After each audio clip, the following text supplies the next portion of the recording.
What's a good word, everyone? It's your boy DKB here. I just want to say thanks for all the support. The channel's been steadily growing, and the number you see below, you can drop a text, shoot a voicemail, any ideas, topics, collabs, etc. you guys want to see. I'll include them in future videos and live streams, and I'll catch you again. Be easy. What's a good word, Jets fans? It's your boy DKB here, and I know some of you expressed interest wanting to hear more available free agents that the New York Jets could target. So I got you covered today. Also, I already do have 2 videos out for the Broncos and the Lions in terms of free agent targets that we could look for there as well. But with that said, let's lock in. So when I did the Lions video, that connection was for Aaron Glenn. When I did the Broncos, that connection was for Darren Muji. This time we're talking former Panthers players, right? Whether they're on other teams or whether they've still remained with the Panthers that have a connection to our new defensive coordinator, Steve Wilks, right? I think there's going to be a heavy emphasis on bringing in some of these veteran guys that can instill the mentality, instill the discipline, the play style that you're going to want to see out of an Aaron Glenn defense, right? Help facilitate the transition for some of these guys that already have a plus ability in the NFL, right? I'm looking at our Will McDonald's, I'm looking at our Jermaine Johnsons, our Quentin Williams, our Quincy Williams, taking a look at Sauce Gardner having his rebound, for example. One of the things I want to point out with this free agent list, by the way, is the fact that, for one, Steve Wilks seems like he should have pull with all or the majority of these players, just based on looking back at some of the comments some of the players had mentioned during his time, for example, as head coach prior to him being removed for Frank Reich, right? So with that said, also, some of these guys are going to be all over the place, right? I'm talking free agents for defense, special teams, and offense. So, with that said, let's go ahead and dive into the first name here, safety Sam Franklin Jr. with the Panthers. This is a special team addition, right? When you think about what may end up happening with an Irv Charles, or how we may utilize somebody like um, uh, uh, what Stiggers, Quantez Stiggers, for example. There's been a few different options in terms of gunner ability that we've looked at. And you can also make the argument that former special teams coach, anyways, Brant Boyer, didn't really utilize a lot of these guys to the best of their ability. Continue to throw strong dart pieces at the special teams unit, right? That's what you'll get out of safety Sam Franklin Jr. And for a guy that's going to essentially slot in as a fourth on the depth chart, he'll probably rarely see the field, which is exactly the same kind of situation he's been in with the Panthers.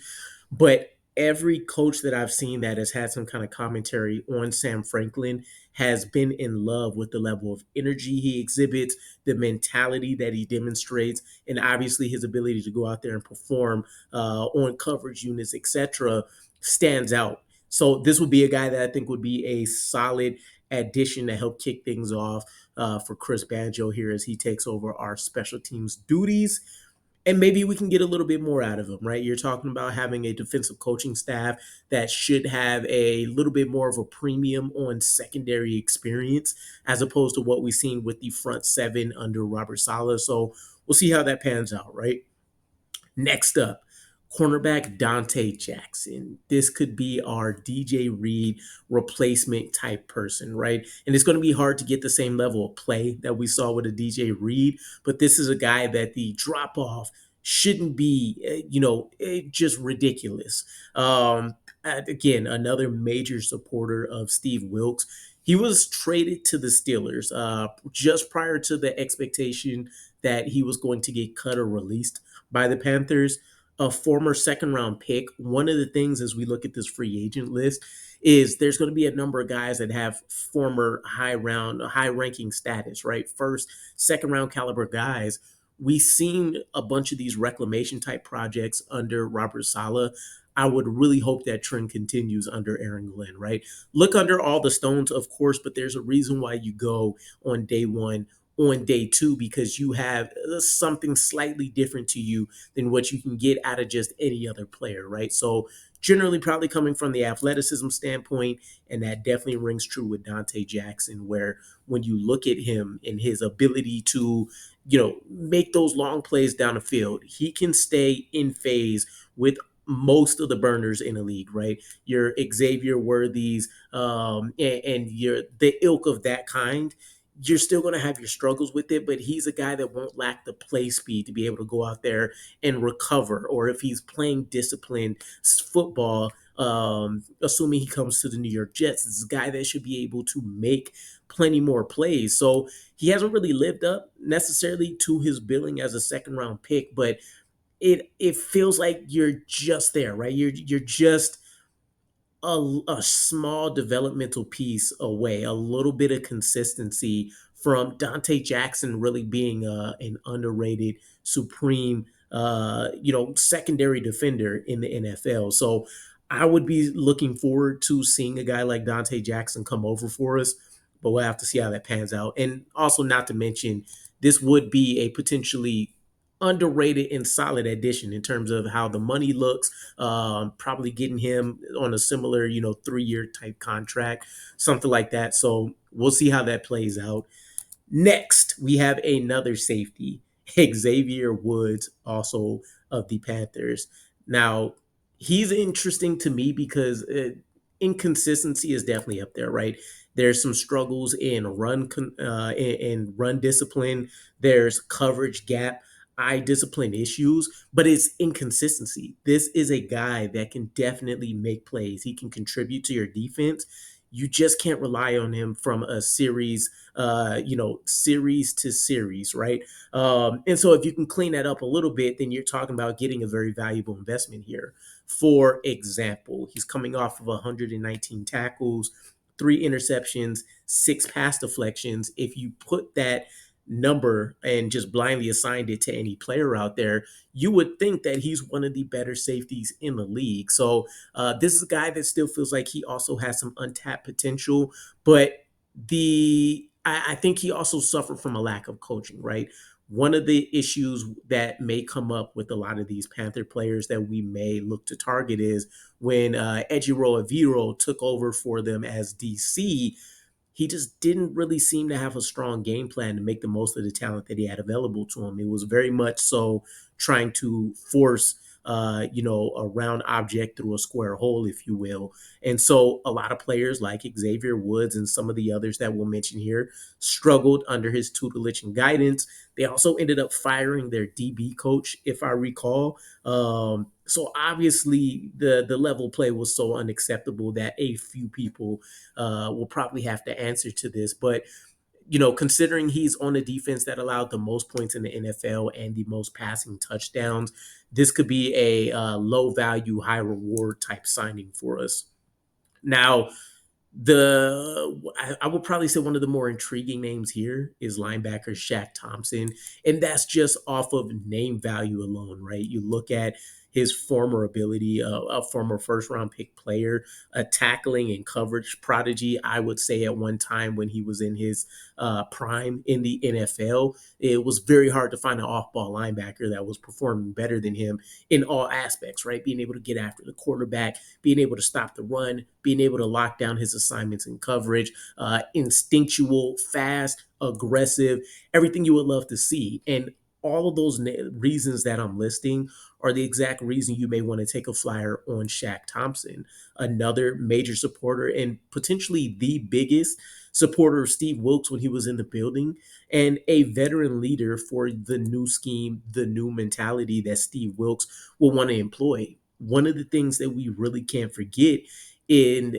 this transition from Jeff Ulbrich to Steve Wilks is we're going to be utilizing our linebackers in a completely new kind of way. Also, the body types that we're going to be looking for and what we're asking them to do is going to be a lot different, right? So you want somebody that even if they don't fit everything to the T, Shaq Thompson is a great model, a role model, if you will, for how you want to go out there and play and what they're going to be looking for, right? So I definitely treat this much like, having the Aaron Rodgers conversation. An age guy that could probably still get the job done per se, but at this point, it feels like you would be getting him more so for his ability to take the young guys under his wing and be able to quickly kind of have them progress to where you would need them to be able to help them contribute, right? There's also going to be some health concerns here, and this may be something that would keep him a little bit behind on the depth chart. A broken fibula, a torn Achilles over the last 2 years, has only played 6 games over the last 2 years. So ultimately, if we went the route of Shaq Thompson, I look at him purely as a guy that's going to be a scheme slash player archetype transition type player for us, right? He's going to help facilitate getting us from point A to point B while still being able to go out there and make some of the plays that he did at a higher level in more consistency, 3-4 years ago. And then, of course, financial wise, you're talking about probably an incentive heavy contract. So you also have that cap advantage, and we have no idea what's going to happen with CJ Mosley or Jamian Sherwood just yet. So if you're telling me I can get Shaq Thompson as LB3 potentially, or maybe LB4, and he's a strong rotational type player, I'd probably sign up for that. Edge Clelin Ferrell, currently with the Commanders, is one of the next players that could look to join Steve Wilks. He had an overlap with him with the 49ers, where he was a 17-game starter for him. Clelin is going to have that name stigma, right? Top 5 bust. One of the things I will say I appreciate about any player that has had early struggles and has been able to turn it around, even if you can't get to the level of play people expected you as before, if you can get to an acceptable level, that's still technically a win. Not for the organization that originally drafted them, but for the guys that are correctly evaluating where they think they can get him or develop him to. Clelin Ferrell's a nice flyer target, right? As a guy that can come in as that fourth, fifth, sixth rotational player as we look to continue our pass rush. And will it be on the same scale as Robert Saleh, kind of that Aaron Whitecott mentality where you want 8 starting level type players on the defensive line? Maybe not, but maybe they do entrust that, right? And so having the familiarity, seeing him come off of having a solid enough season, I want to say he put up was it?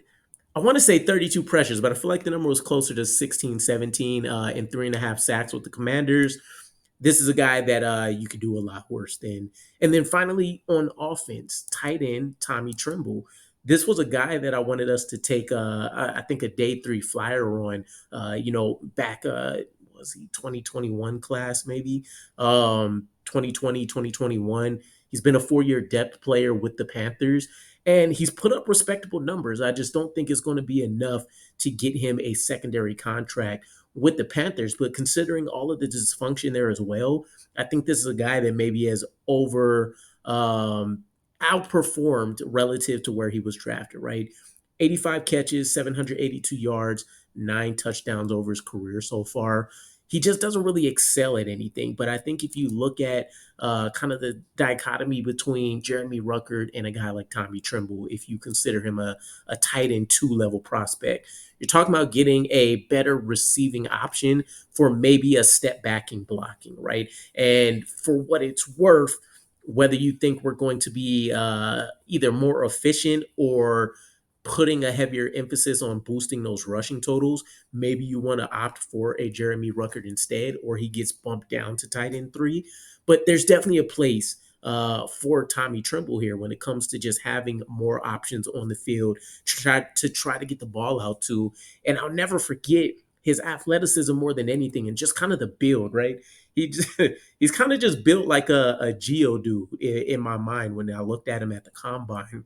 Just super strong, super stout, moves really well for his size and ability. And yes, again, you're taking a step back in blocking, but I think overall, it's not like he's porous all the time. I would just consider him a solid all-around guy that puts emphasis on at least the want to do the blocking piece of playing out there on the field.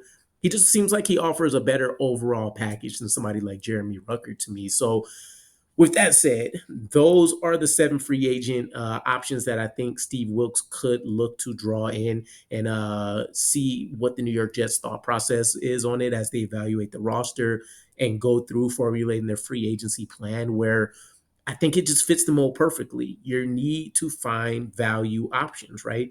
To me, that's the name of the game. Every free agency, I just don't really believe in dishing out huge, big money contracts out there for the most part. There's exceptions to every rule, but it feels like we do a splash, option more often than not. And so hopefully we start refraining from that a little bit more, and you get your meat and potatoes guys, right? You get your depth players. Maybe there's some starters that come up out of it, but realistically, you're looking to shore up positions, and then hopefully you can use the draft to boost things. So, with that said, let me know what you guys think about these free agent options, and I'll catch you guys again. Peace.